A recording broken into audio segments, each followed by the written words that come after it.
with you all. Thank you for tapping in with me again today. And if you're new to the channel, my name is Cleveland. So welcome to the Fish Corner, everybody. If you're new to the channel, I want you to do a few things for me. Hit the subscribe button, hit the notification bell, and hit that like button for me one time. Helps with the algorithm, helps get this video spread around. Now, in front of me, or should I say behind me, we have our Plywood Aquarium, y'all. This is part 4 of the 1,300-gallon plywood series. Now, I want to show y'all, if y'all have already been keeping up to date with this series, I really want to show you the progress that I've made, and then we're going to move on to the next step, which is adding the plywood in this aquarium. So, fun times is coming along, and I want to share with you all, so let's get into this video. All right, so check it out. Let me step back without hitting my head. So check it out. Look at this beast, 12 foot long, 4 foot wide, and 44 inches, 50 inches in height. So, obviously, the plywood is going to stop about right there, something like that. But, check it out, look what we have done so far. So, I went ahead and sealed, stained, waterproof the back and the sides of this plywood. Now, that's just something that I wanted to do in case any water was to drip down and land on the wood. It wouldn't cause any damage. Now, also, I went ahead and put these L brackets all along the bottom. Even right here in the front. I made these wider. So we got 2, 4, 6, 7. We got 8 right here in the middle. And then we have 7 more on that end over there to shorten the window, to make it smaller. We went up 1, 2, 3, 4, 5. 5 high, 4 from the bottom. Like I said, this thing is definitely a beast.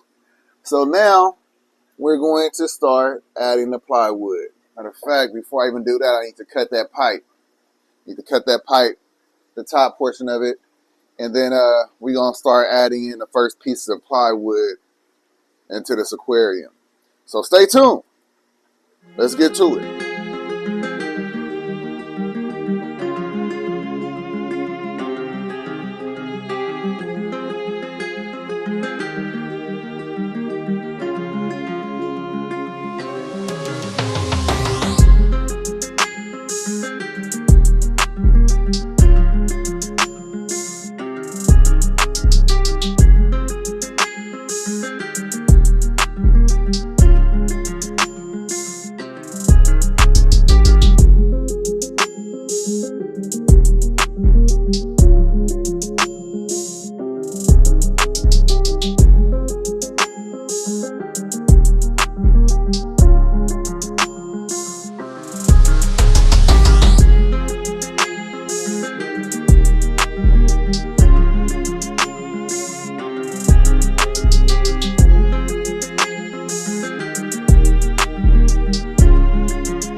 All right, y'all, as you can see, that was a bit of a challenge, but we got it done. You know, working by myself, we make shit happen, though, even though it would be easier with the extra set of hands. But nonetheless, we don't complain. We just get shit done. So, next, before I actually secure this back piece of plywood to the back wall, I want to do the sides first. And I have to be honest with you. I thought it was 50 inches tall, but it actually is 48 inches tall on the button. Like, perfect. So, I'm happy about that. But like I said, before I do the back panels or the front, I want to go ahead and only put that in there because it's like the large piece of plywood. The other ones are going to be half sheets. This one's going to be in pieces. But I want to do the sides first, and then I'll do the back. Then after that, we're going to fill in all the holes, cracks, seams, everything like that. And what I use to fill those holes with is something called plastic wood. It's wood filler. So we'll basically, I don't know if you've ever patched a hole in the wall. So you apply it on kind of thick, come back behind it, sand it down, make it nice and smooth. And that's going to allow us to have, a better canvas when we go ahead and start fiberglasses. And we want everything to be flat. We want everything to be filled.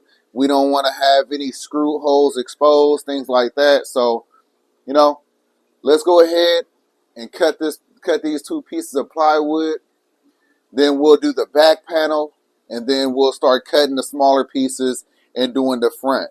But we are getting things done, y'all. We're getting things done. So let me cut this plywood. I'll be right back with you.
All right, y'all. So as you can see, we got some of this plywood in already. I got the two sides in. Now I'm working on the back. Now, one of the things that I want to try to point out to kind of help you when you're building yours, when you make your studs, mark the lines where each stud is. That way you're not playing guesswork. So I just recently found out that little tip.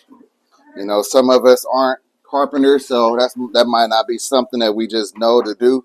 But now I just want to help you guys and tell you that that's one of the ways that you could prevent the guesswork. So I got to work on this back, and then I'm going to do the other panel right there, and then I'm going to do the front, then I'm going to screw everything together, and then we're going to call it a wrap for today. It's been a busy day. I actually started this around 7 a.m. I did take a break, had to eat, spend some time with Aida, and now I'm back at it and trying to get this to a good point. So right there, just like that, and let's sink that a little bit more. There we go. Sinking it a little bit more makes it easier to fill it in when you come with that plastic wood, the wood filler. So I'm going to measure that section, cut it, and then I'll do this front one, and I'll be back with you. But yeah, matter of fact, you probably want to see a bit more people be talking about how they want to see more of it and blah, blah, blah, blah, blah. So let me give you a little bit more. Not the blah, blah. Let me give y'all a little bit more. Like I said, sink it. Come at the bottom.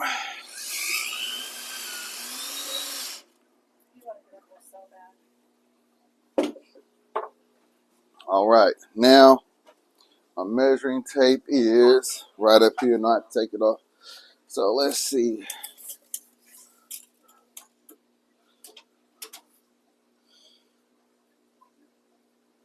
Okay. Get down, please, Carter.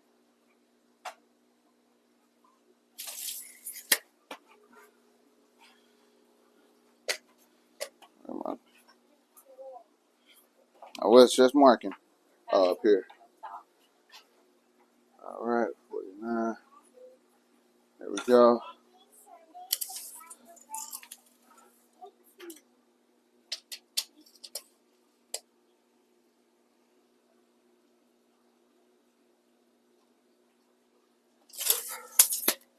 All right, Carly, my phone on. Oh, well, don't break that case, boy. All right, so I got the measurements. Let me go ahead and cut this one. This front one, usually you want to do it in one piece. You know what I mean? But I don't think I'm going to be able to do that. It's just so much that would need to be cut out. Like I don't want to do any. I don't want to cut. Well, that means just more seams, and typically that's where you could possibly get a leak from is a seam. So that's the idea behind not having so many seams. I'll see. I'll see. This is, yeah, I'll see. It was already hard enough to bring in that one right there, but we'll figure this out. If it got to be more cuts, it is what it is. We'll make sure that they're tighter than a frog's ass, and it'll be all right. So let me go ahead and make these cuts. We'll figure this out, and then I'll let you see what I decide. We'll go from there. Hope you're enjoying that video. Make sure you hit that like button, hit that subscribe button, hit the notification bell, and share. Make sure you share this as well. All right, in a minute. Is it cool? Yeah. Tell Daddy good job. Good job. Thank you. Wow.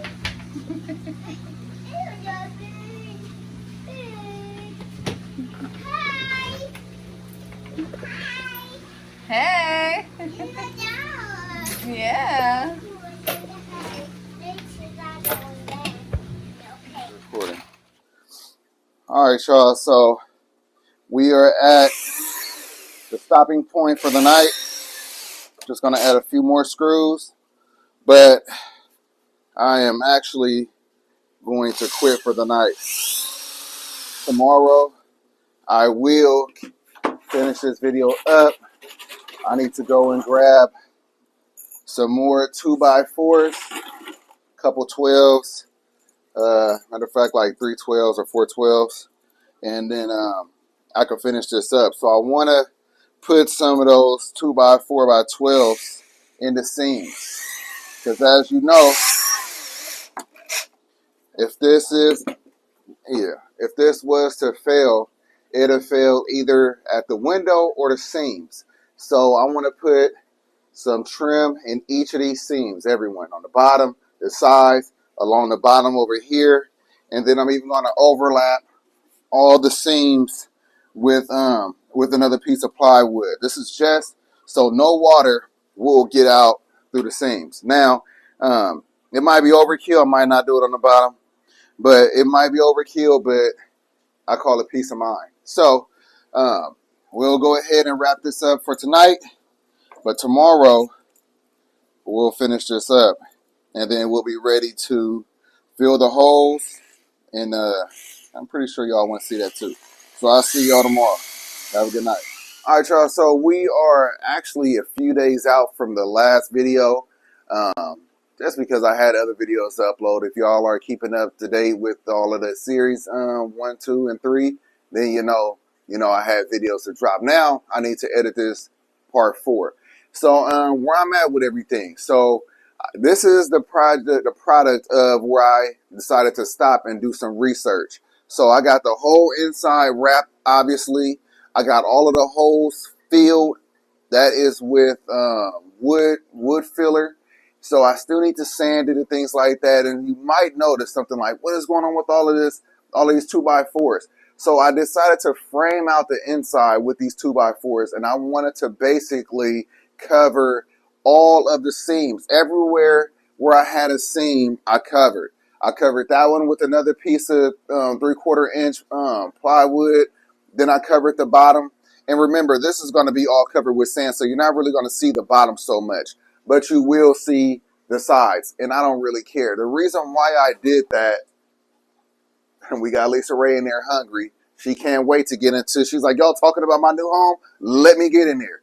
But the reason why I did that because a lot of the times you'll have issues at the seams. So there's going to be a lot of pressure pushing to get against those seams. And this being my very first plywood aquarium build, I don't want to make a video saying it leaked here, this failed here. I want to do this one time. So if that's going to give me a little bit of peace of mind, so I don't believe that I will end up having any leaks in those areas, I'm going to go for it. Maybe in the next build where I get a little bit more comfortable and confident, maybe there's certain things that I can do and not doing things like that. But remember, this is my very first ever plywood build, and this is a 1,300-gallon aquarium. So keep that in mind before you judge and get your trolling fingers to typing. Other than that, I want to do a ton of research, right? I have been doing a ton of research on how to fiberglass. Now, you would think that this is just grab some epoxy, grab some fiberglass, and you're good to go. That's not true.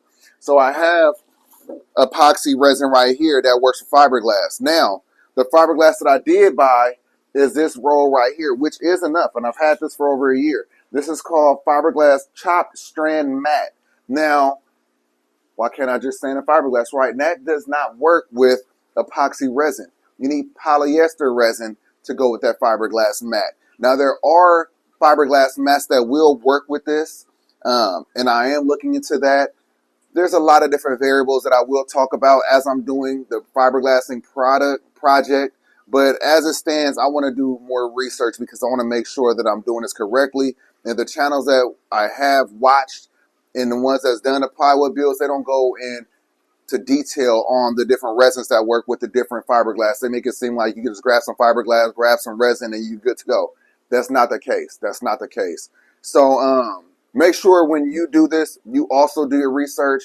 And I guess I will be the first channel that actually go into real good detail about the different fiberglass mats that's able to be used, along with the resins that work well with each of those fiberglass mats. And yeah, when I feel confident and comfortable enough to do this, I will be doing this. But until then, it's going to sit as is. So that's where we're going to leave this video off right now. I hope that you have caught up with all of the episodes in this series. I hope that you enjoyed the video. I hope that you learned something. I hope that you're inspired by something. If you're new to the channel, do a few things for me. I want you to subscribe, hit that notification bell, and everybody, if you like the video, like the damn video. Peace.